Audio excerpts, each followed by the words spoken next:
Hello and welcome back to Impactology. Good afternoon, good morning, wherever it is in your time zone. We are really pleased to welcome our next speaker, Rosie Thomas OAM, co-founder and CEO of Project Rockit. Rosie OAM is considered one of Australia's best and brightest emerging change makers and social innovators. She has spent the last 13 years supporting young people and building Australia's youth-driven movement against bullying, hate and prejudice. Having started the organisation straight out of high school, Rosie is committed to providing totally innovative opportunities for young people to realise their potential.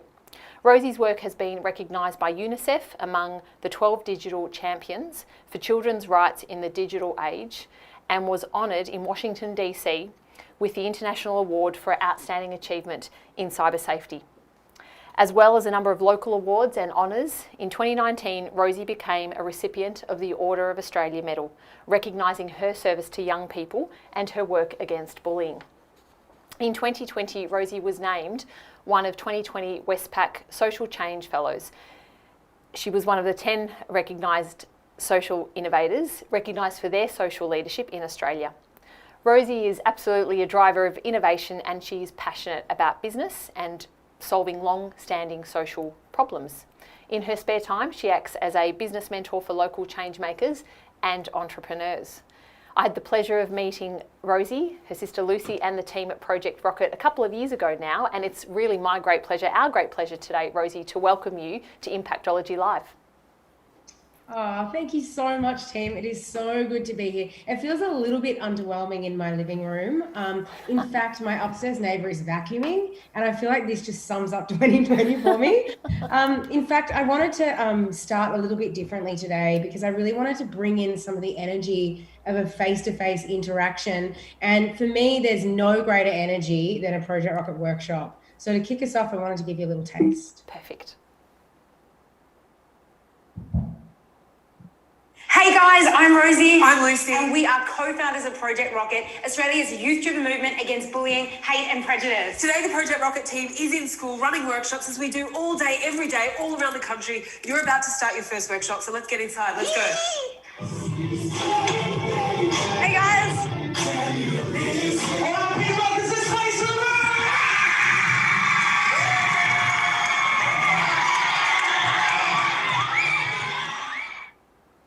And what better way to wake everybody up than having like 300 screaming year 8 students. Like, I just feel like such a surge of energy whenever I get to see young people like that. And doing this work over the last 15 years has been incredibly energizing. So yeah, as Rita said, my name is Rosie and I'm one of the co-founders and co-CEOs of Project Rockit. So today, Project Rockit is Australia's youth-driven movement against bullying, hate and prejudice. But it definitely hasn't always been that way. And to share with you my story today, I thought that I should go way back to where it all began when I was really little, actually. So I thought I'd serve up myself on a platter for embarrassment and share a childhood picture. That's me on the swing, cackling maniacally. And that's my big sister, Lucy. We've always been really, really close, Lucy and I, despite the fact that we are so different as people. And I love pointing this out because I think a lot of the time people see like social change makers as a particular type of person. But Luce back then and still today was this like really deeply imaginative, introverted little kid with like this like wild, creative inner world. And I was bratty, basically. That's probably a bit unfair to myself, but I had a lot of energy and a big personality. And back then I remember Lucy used to have these imaginary friends because she was so imaginative. And as her little sister, I wanted to copy absolutely everything that she did. So I had imaginary friends, except mine were imaginary friends because I couldn't actually imagine them myself because Luce was the center of my world. So anyway, that's a bit of a sidetrack, but when we used to come home from school and after we'd seen something really horrible in the playground, like maybe someone being really mean to someone else or just something really unfair or unjust, Mum would listen. And then at the end of our talking, she'd always ask the same question every time. And that question was, well, what are you going to do about it? So my sister Lucy and I are very different, as I said, but we do share a set of similar values that were really ingrained in us by our very fierce and staunch mum. So it's really no surprise that fast forward many years later, when we were pretty fresh out of high school ourselves, we decided that we were sick of seeing something that we really didn't like. Really sick and tired of seeing that the way that bullying was just really destroying the lives of our peers. And some of us, tuning in today, might have really recent memories of school. Others might have really distant memories of school, depending where you're at in your lifespan or your memory. But can you remember someone at school that was just really mistreated? Like maybe they drew a really unlucky lottery ticket that meant that the number on their ticket meant they were really badly treated at school for no reason other than the fact that they happened to draw an invisible unlucky ticket. Maybe for them they were laughed at or mocked or labeled, or maybe even treated like they were completely invisible, as if they didn't even exist. Maybe at some point, and if you're like me, you were treated like that before. I remember times at school when I was really badly bullied, and I can say from personal experience, it's soul destroying. If you were one of those people, I want to say to you that I'm so sorry that you had to go through that. I promise you that at the time there were people, young people around you that wanted to intervene, but they just didn't know how. Or there were people around that really disagreed with the way that you were being treated. They thought it was awful, but they didn't know how to tell you that they disagreed, or they were afraid to be vulnerable and didn't know how to reach out to you. But we know that it doesn't have to be that way.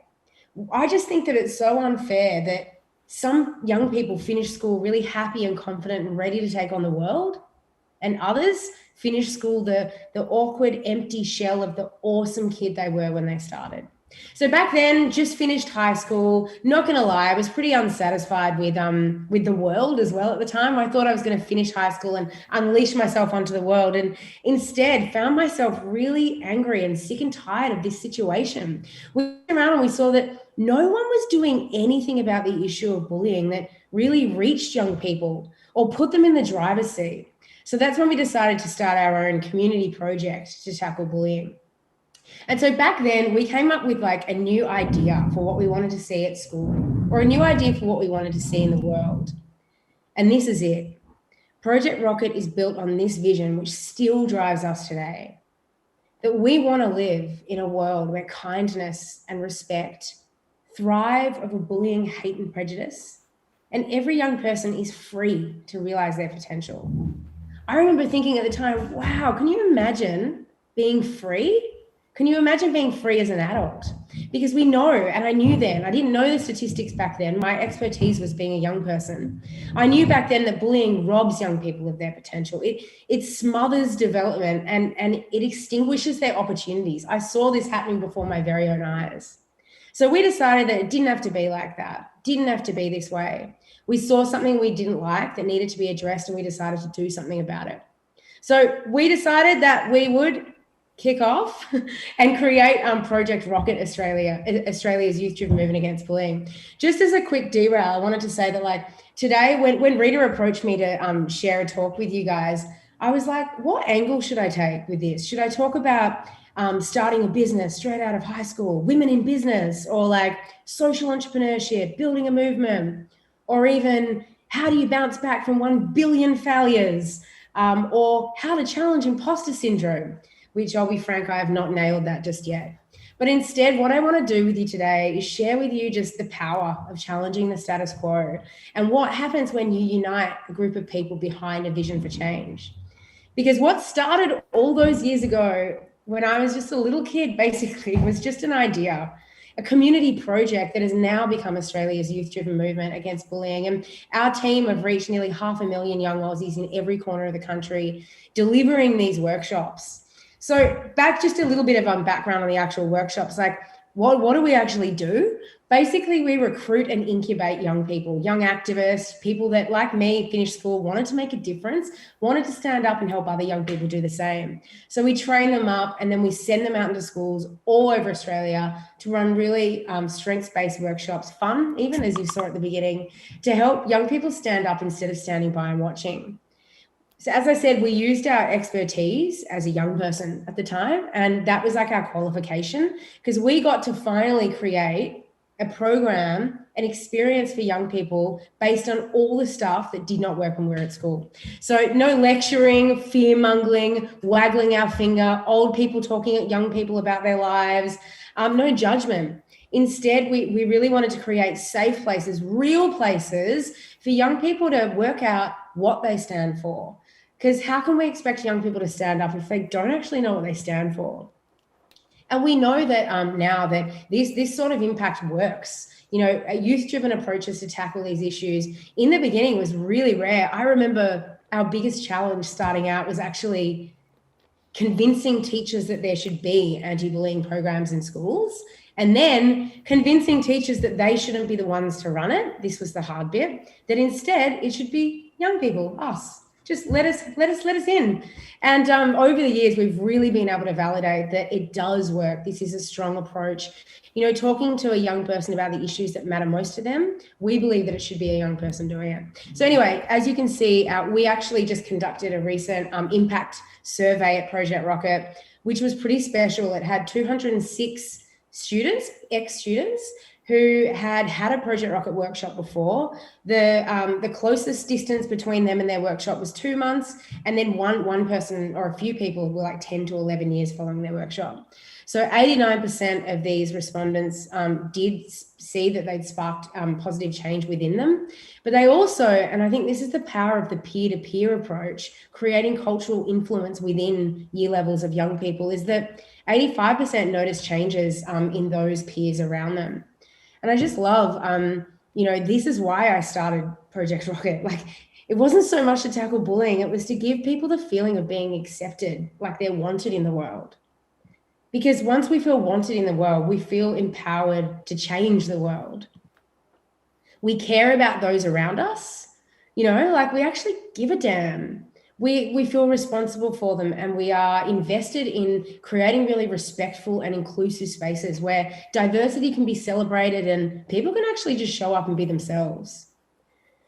And in this report, students reported back to us that the reason why this approach and Project Rockit was impactful was because we focused on their strengths. It wasn't doom and gloom and taking the power away from them or calling them bullies and victims. It built empathy, the missing ingredient in a lot of this education. It was interactive. We didn't just stand at the front of the room and talk at them. It was fun. It centered young people, and the presenters were relatable.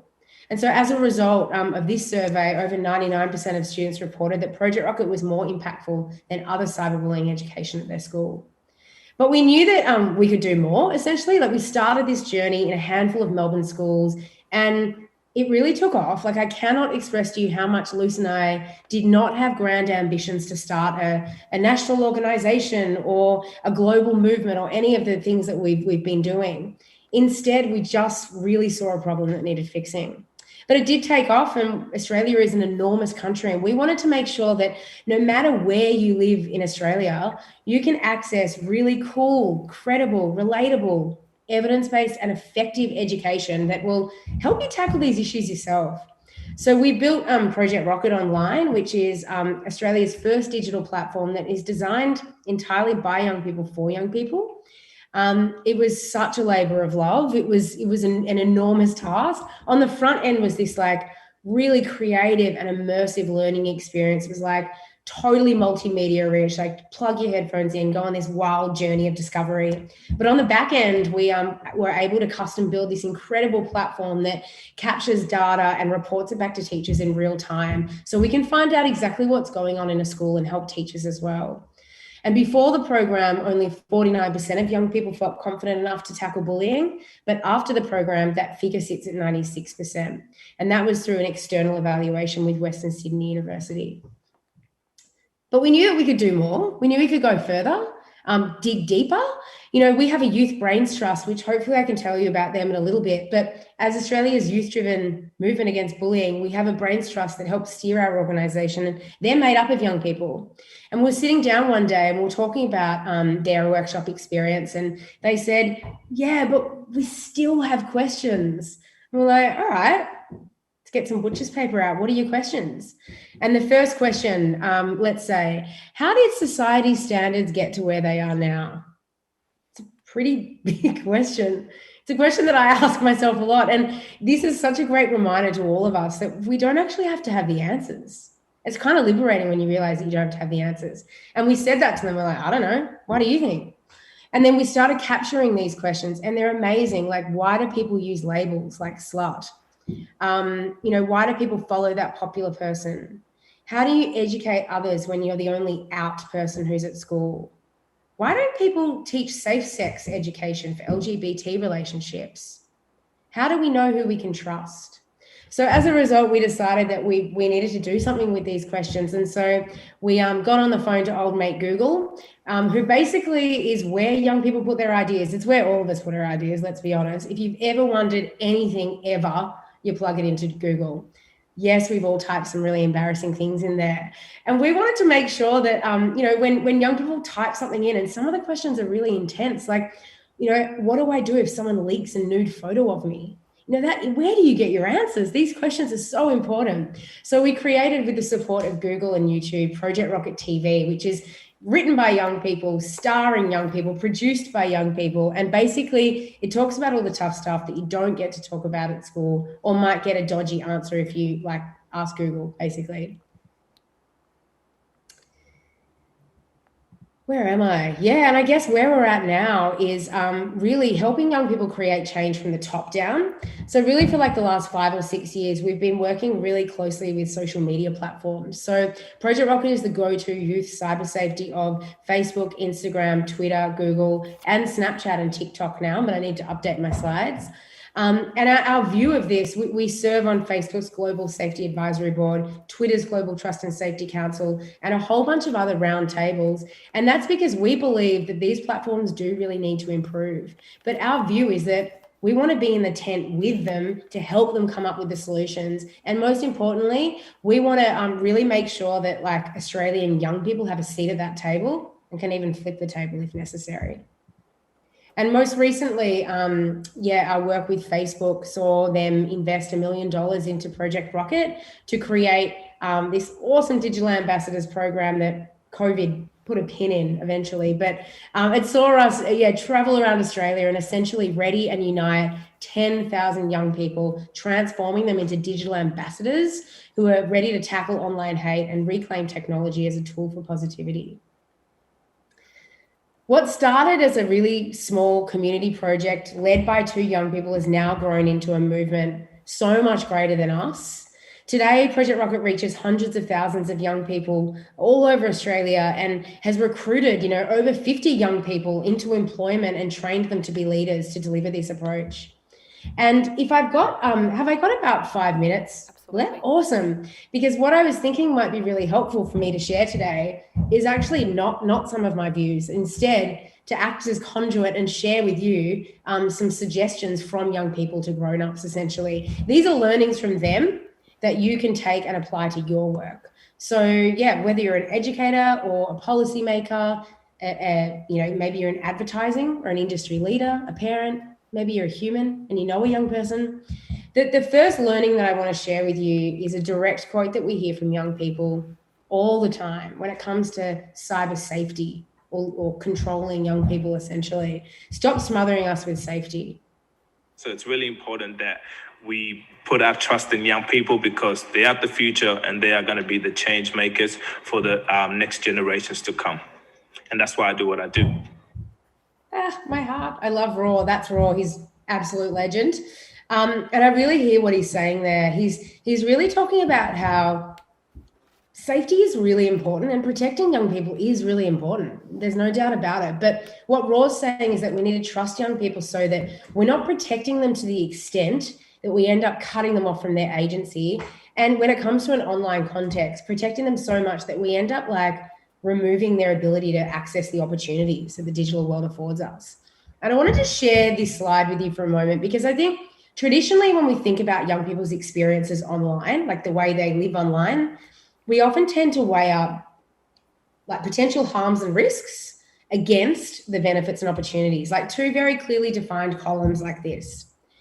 Here, we have really significant negative experiences like isolation, loss of interest in real life, problem use, mental health problems, scams, predators, cyberbullying. But over on the other side, we're aware of so many beautiful positivities: finding belonging, participation and access, learning and mastery, relaxation and play, growing critical thinking, finding new communities, and also developing their resilience. The problem is that these harms and benefits most often exist side by side and are inextricably bound, essentially. So sometimes we might look at someone who looks like they're, really obsessed with their phone, and we assume that the technology is isolating them.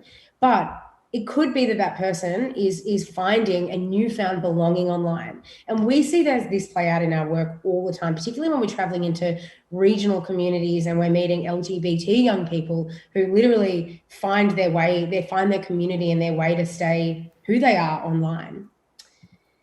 The reality is, though, the more time we spend online, the more likely we are to encounter the harms, but the more likely we are to encounter the benefits as well. The thing is, it's important to talk about the harms, but the more time we focus on them, we end up, just cutting young people off. And so our view at Project Rockit, and I guess the suggestion that we wanted to bring to you today is, how can we equip young people rather than just protect them? So how can we equip them with the ethics to make the right decisions when the harms pop up, and then the resilience to bounce back? And I mean, Rita actually taught us so much about resilience, our whole team, and really echoes our thoughts, which is how can we develop critical thinking skills, their ability to self-regulate, grow empathy? Because if we wrap young people up in wool and control and protection, then where do they develop their sense of character? So risk is important. It's a really crucial part of developing resilience. And we want to make sure we're preparing young people for the best and the worst of times online. So the next learning, not all young people are the same. I think the work that we do is really important because so much of the time people are having conversations about young people without young people, which doesn't really address the issue. We want to do something about the issues that are impacting them, and we need to be asking what their voices are. When we talk about young people and we don't include them, they end up being a homogenous group defined by their age or their generation. We talk about Gen Z, we collectively group them like that, and it erases all of the intersections of their identities and their experiences in the world. Yes, their age, but also their gender, their sexuality, their belief system, their ethnicity, socioeconomic access, their education. It even erases their personality diversity. These are the levers that impact our experiences growing up. So if we ignore them, it's a really missed opportunity. And keep in mind that you can't be what you can't see. And so I wanted to share a picture of our current team, because for Project Rockit to be impactful and to really reach young people, it's important that we represent young people in all diversity. So it's not enough to just consult a young person when you're developing a product, or to have one resident young person on your team. These are great gestures and awesome starts. But if we're creating policies, tools, or programs for young people, then we must engage really diverse voices at all stages of the process. And here are our Youth Brains Trust, basically. Absolute pack of legends, 13 to 20-year-olds who steer the direction of our organizations. They help design our content to make sure it's relevant, safe, cool, accessible. We, in return, develop them as leaders. We build their capacity. We flew some of them to Parliament House late last year to have a roundtable with some pollies, which was so amazing and also funny in so many great ways. We flew them to Facebook headquarters in Sydney to pitch some app ideas to the head of global safety who'd flown in from California. So you know what though? Yes, let's engage opportunities. Let's give them opportunities to shape policy and content and products. But I think we can do even better than that. We think that it's time to hand over the mic. When we talk about issues online, young people should be in the driver's seats. It's their future, it's their online world, and they're the ones that have the skills and the opportunities to really create lasting social impact. The reason I think it's so important to be working at Project Rockit is I had a workshop in year 8, and it literally, the message that I could create change was something that lasted with me for years to come. So I found it super important that I could instill that message with other people as well. So it is time to hand over the mic, and young people are ready. I think it's so cool that Amal had a workshop, that presenter you just saw then, like 4 years ago, and she was in the 8th grade, and now she's inspired to take action and is helping other young people do the same. And I love what Danny said there. They said that, it's so important for young people to not just be involved, but to be driving their own futures. And I can say honestly, like hand on heart, tears in my eyes, our team is just having the most awesome conversations in schools every day. The young people we work with are so literate. They have so many valid and unique perspectives and ideas. It's time for us to listen. It's not enough to just give young people strategies to stand up to bullying at school or be safe online. We can go so much further than that by handing over the mic and empowering them to take action against the issues that they feel the world needs to change. What started as 2 young people restless for change all those years ago, now Luce and I are ready to pass on the baton. Because when we treat young people as capable, empowered, responsible leaders, custodians of the digital world, we instill a very powerful message. In fact, these are the messages that I want to leave with you today. And maybe you can think of some messages as I'm going along. These are the messages that the young people we work with came up with. You can create change. You are enough. You belong. You can reinvent yourself. You can be outside the box. You can be a force for good. Your kindness shines. Your community is strong. Your culture matters. You can use your online power for good.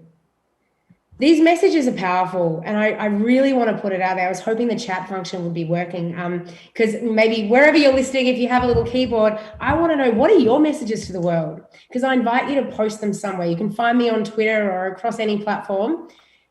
Are these the messages that your mum told you? Like my mum, what are you going to do about it? Are these the messages that you tell your kids?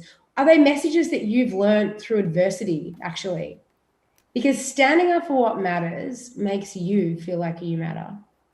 I've learned that standing up and creating change or impact in the world doesn't mean we have to change who we are in any way.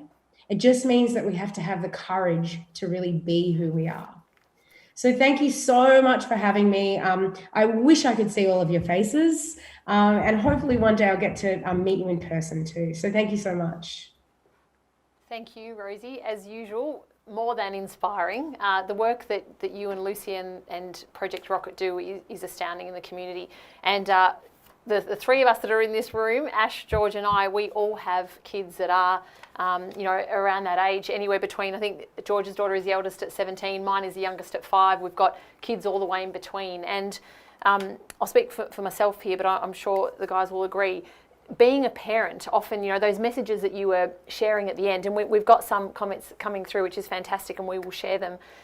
We learn a lot from our kids as the adults. When I was growing up, and my parents, it was all about respect. And it wasn't just parents, it was actually teachers too. Anyone that was in that older kind of role, it was all about respecting them. Now I know the relationship is a lot more balanced, particularly with my daughter. She absolutely expects that, and she has a right to be heard. And so when we're having a conversation, even at 12 and almost 13, it's more an adult to adult conversation, which I must admit I don't always love, to be quite honest, because sometimes I just want to say to her, can you just listen? That she is strong and dominant and opinionated, and I love that because it is much more of an equal relationship. It means that there is a lot more respect in there. So I love those messages that you were able to share with us, from the young people that you work with. Thank you so much. Now, we have some questions, and we've got some questions that are coming through. When you and Lucy started project, or the community project as you call it, back in 2006, you did say in your presentation you didn't expect for it to end up where it has, and I'm sure it's still got a long way to go. What were your expectations at the time? That's such a good question. It was so fun getting to build something. Just to go back to that time, as I said before, I mentioned that finishing school was a bit anticlimactic for me personally. I remember really thinking that you're kind of told that life begins after school, and as someone really socially minded and really keen to make a difference and just grow my skills and personally develop, yeah, uni just sort of didn't cut it. It was just a bit underwhelming. And so getting to start Project Rocket, it was an intersection of lots of different things for me, and Luce very differently. As I said, we're different. For me, yes, I really wanted to tackle this issue. It was like a gripe, a dissatisfaction with the status quo, but also we saw a way to fix it. Like we had a really clear vision as young people ourselves of what was missing. We saw the opportunity as yeah, as I said, bullying was the foot in the door, is to really just go into schools and unite young people and talk about the things that we weren't talking about at school, but we knew was really important. And so I guess like expectations was we had so much fun building the program. You know, back then, we did every role, as you can imagine. You know, I was just such a hustler, man. Like before you're driving out to school all over Melbourne to these workshops. Back then there was a Melways. So I've got my coffee, my steering with my knees. I'm flicking through the Melways to find out where on earth I'm going. You know, after in the lunch breaks, I'm returning calls or I'm pitching to schools. And yeah, and I guess like about 4 years in, we realized that it really just organically grew because, as I said, it was so hard to convince teachers. But some of our biggest critics became our biggest supporters because they just saw the change happening. And so they were great motivators because they went and told their, you know, schoolmates, and we grew slowly. But after 4 years, we realized that we kind of owed it to the young people that we were serving to really transform Project Rocket into an organization. And that's when we began recruiting for other people. We, you know, created our first online platform in 2012. So thankfully, when COVID's hit, we've been doing digital for a really long time. But yeah, I guess my expectations at the time, I just wanted to do something. I wanted to make a difference. I got to learn about myself in the program. I got to have the conversations that I wished I was having. And I was only a few years out of school. So I was on the journey with students too. You know, I was learning public speaking. I had to learn everything myself. So it was extremely terrifying and extremely rewarding.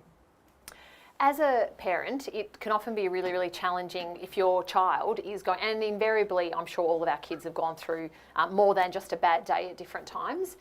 What advice do you share? And I'm not sure if, you know, within the scope of Project Rocket, you get questions from parents. I imagine you would. But if you are a parent listening today with a child that is going through some pretty tough stuff, you know, at school or within their social groups, what advice do you give parents in terms of what they can do? Yeah, that's a really good question. And first and foremost, empathy to parents out there. It must be really distressing to worry so much about your young person and to feel maybe a real lack of control and maybe a lack of understanding as to the details of what's going on. The first thing that I would suggest is sort of something that's a bit more preventative and proactive. And that is like really making sure that the lines of communication and trust and open-minded relationship exists before things go wrong. And I think just knowing that, you know, you're there with no judgment, not jumping to provide a solution or not, also not jumping in to presume that, you know, what you're hearing is absolutely everything that's going on, because there's always multiple sides to a story. And I think, yeah, as a parent, there's often a tendency to jump in and fix things, but actually what can be most empowering, and I think from the young people we speak with, what's really most important is wherever possible, they feel like they're making their own decisions. Because being bullied, you know, being labelled and judged and, you know, having people turn against you at school, the worst part is actually the shame, because you feel like there's something wrong with you. You're full of self-doubt.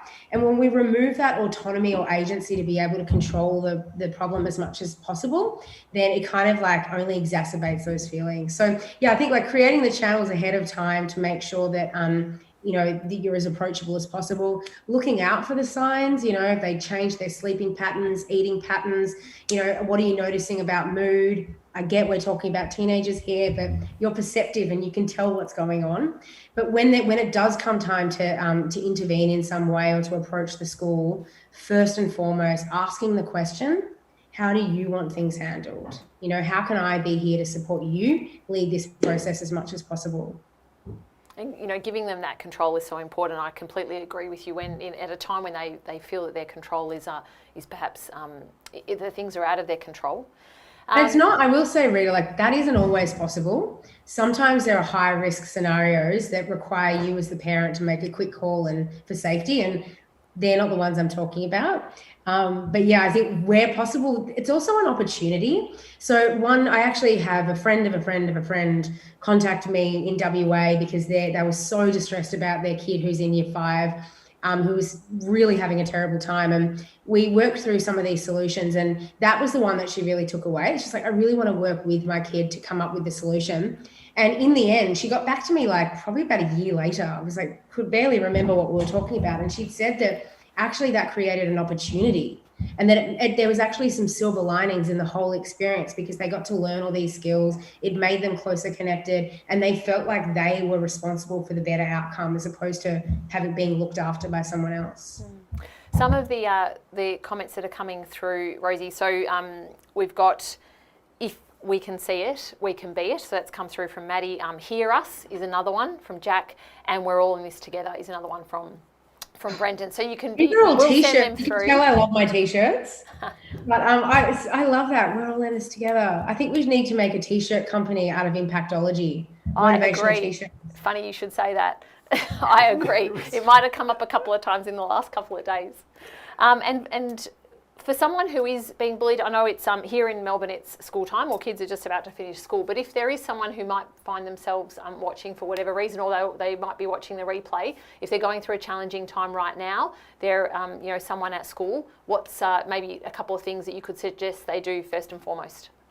Yeah, first and foremost, it might feel like you're alone, but you're not. So reach out to somebody and get some support. So they could be a friend, they could be a trusted adult, they could be a cousin, but also like Kids Helpline and eHeadspace, like they're totally anonymous. You can just you can hang up if it's too awkward. But I promise you, by making that first step, there are people out there that are there to sort of help you through these sorts of situations. The second thing would be, this is something that I think I did a little bit at school when I was it's something that worked for me personally. I would never suggest anything I don't believe in. And that is actually asking for someone to stand up for you. I know that sounds really awkward, but actually, so as I said before, a lot of the time, the bystanders, people think what's going on is awful, but often they actually just feel like one of a big group that, someone else is going to do it. But by finding someone, and they don't have to be your friend, for me, it was the person in the year level that just was a good person that people did respect. And I actually just went up to them and said, I'm having a really hard time. Next time this happens, do you think, I could leave with you, like walk away with you? And it started then. And then they actually went so much beyond just walking away with me. They actually stood up in the moment and said something. So allyship is really important. I think not going at it alone. Of course, you can whip out a comeback or all sorts of different things. But in the moment, when you're just feeling completely and utterly shattered, that's when we really, want to rely on the people around us. And that's my core message for the people around us, is that we're going to have an impact. I promise you, in that moment, you have an impact. We get to choose whether that impact is part of the problem or part of the solution. And unfortunately, ignoring it or staying silent is part of the problem. And Rosie, just building on your point there as well, being able to teach the youth around being advocates for their fellow students and friends as well, that then increases the ability for them that they've got someone invisibly supporting them behind the scenes.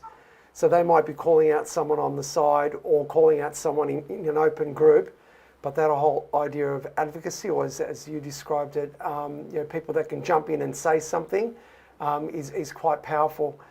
Rosie, you've put 100% focus on the youth and the support that you provide them through Project Rockit.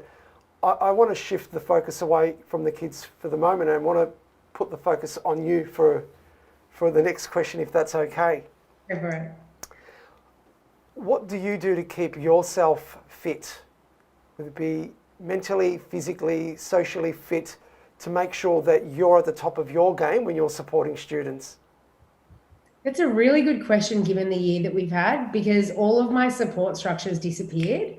Like, one of the ones that I was going to say is playing sport, like absolutely thrashing it out on the court. So I play, I did play, waiting for it to return, basketball and indoor soccer. And if you're tuning in from around the world, I'm in Melbourne or Naarm, and that's actually we had been in lockdown for nearly 7 months.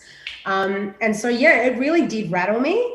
Yeah, and I think like people talk a lot about like work-life balance, and I don't think that's possible, at least for me. But I try and look at things like harmony, if you like when I'm feeling harmonious. So yeah, that's like relationships, friends, family, work, mental health, physical health, and realizing that it is a real journey, and that sometimes you need to dial up one, which means that sometimes you need to dial back another. And as you might have gathered, I describe myself as intense, but that's probably a bit negative. I get described a bit as energetic though.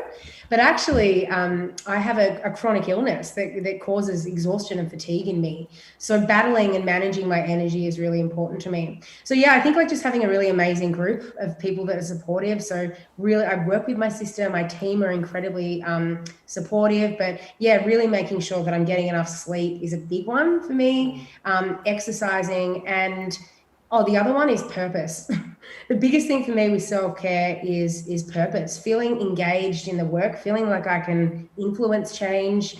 And if you're out there and you're feeling like you're not, I get like, that's when I start feeling really like not only completely drained, but almost a little bit apathetic, which is the biggest alarm bell for me that things aren't good and I need to make a change. So I think like self-care for me is really linked to social change and me feeling like I can give and make a difference. Rosie, they're all fantastic points.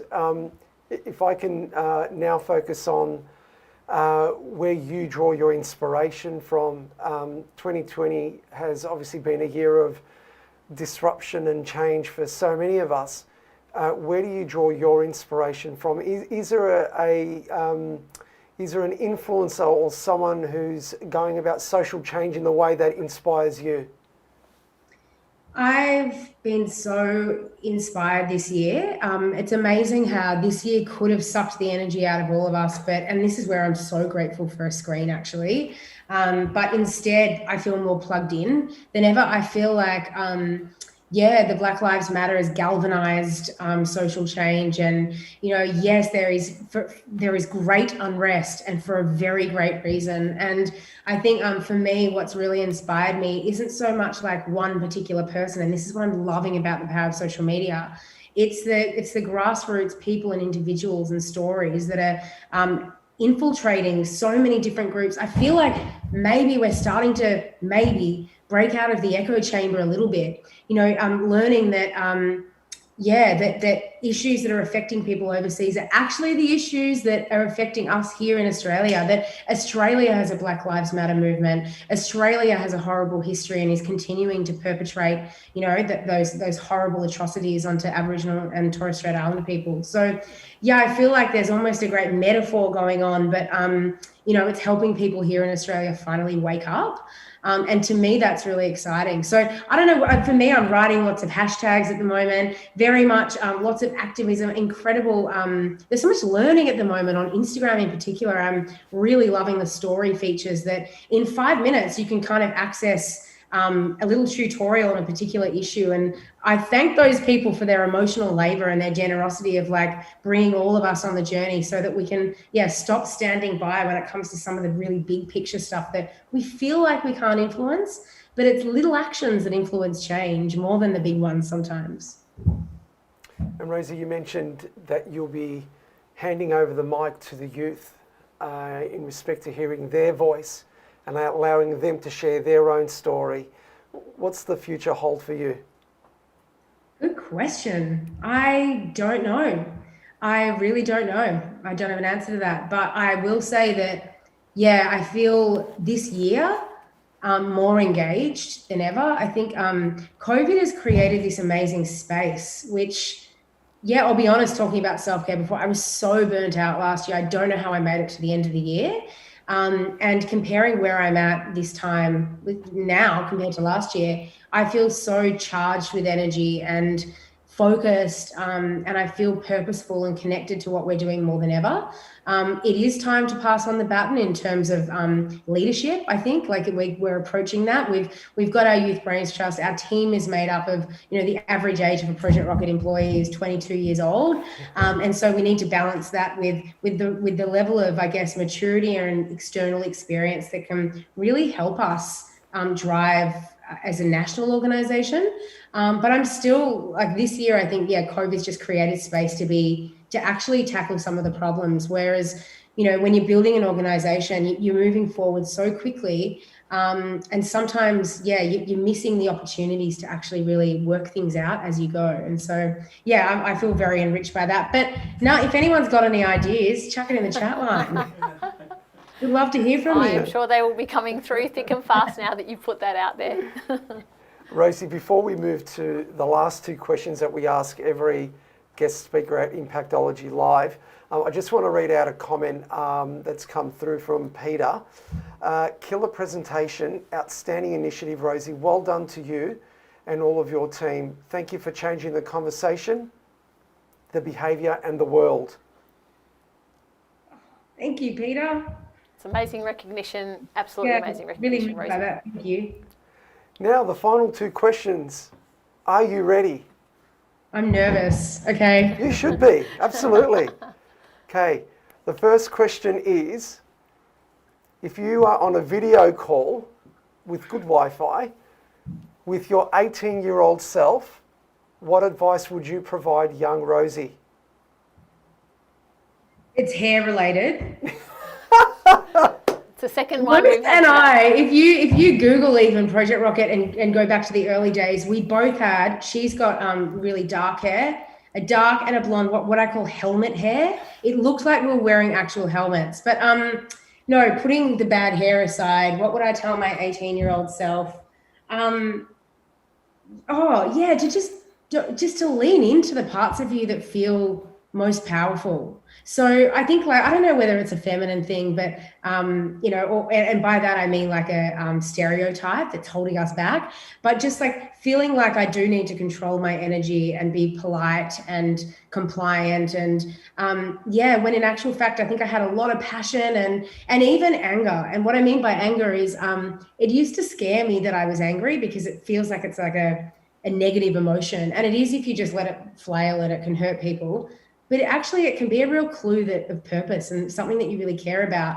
And that's a gift for your body to respond in such a way that gives you a clue that you actually give a shit about something is the biggest gift. And so, for me, don't be afraid of the emotion that you feel. Channel it, because you're going to piss a lot of people off if you don't, but lean into it because it's who you are, and cut your hair. Rosie, earlier today when we asked that question with one of our guests, they said get rid of the fringe. So now the second question, it's a game of, I keep saying that, it's not a question, it's actually a game. And it's an important game. Our guests might not feel like it's a game. It might be a game, but it's a game of word association that isn't questions. So are you up for word association? Sure. Okay. I'll try not to say something inappropriate. Family. Lucy. Holiday. Bahamas. Project Rocket. Beautiful. Impact. Worldwide. Inspiration. Young people. Weirdest Google search. I just threw that in, but I want to hear it. I tweeted this the other day. Where did the word chookers come from? Because I think I said that to you guys. I said chookers. Chookers for your Impactology, and then I Googled it. Where does chookers come from? It's got to be musically connected. I have a cousin who's an opera singer, and she gets chookers a lot, so I reckon it's got to be about musically chicken. connected. Google it, everybody. Where does chookers come from? It's a bit like breaking your leg. And the final one, 2021. Coming together. Yeah, good. That's lovely. Yeah. Rosie, thank you so much, not only for your time and your energy, but just your dedication for so many years and the impact that you've had on the youth of Australia. Stay the course. You're doing an amazing job, and we can't wait to see the evolution of Project Rocket and your next chapter. So thank you so much. Thank you so much for your support and phenomenal initiative, Impactology. Thank you for having me. Thanks, Rosie. Thank you so much. Take care. Good afternoon. See you later.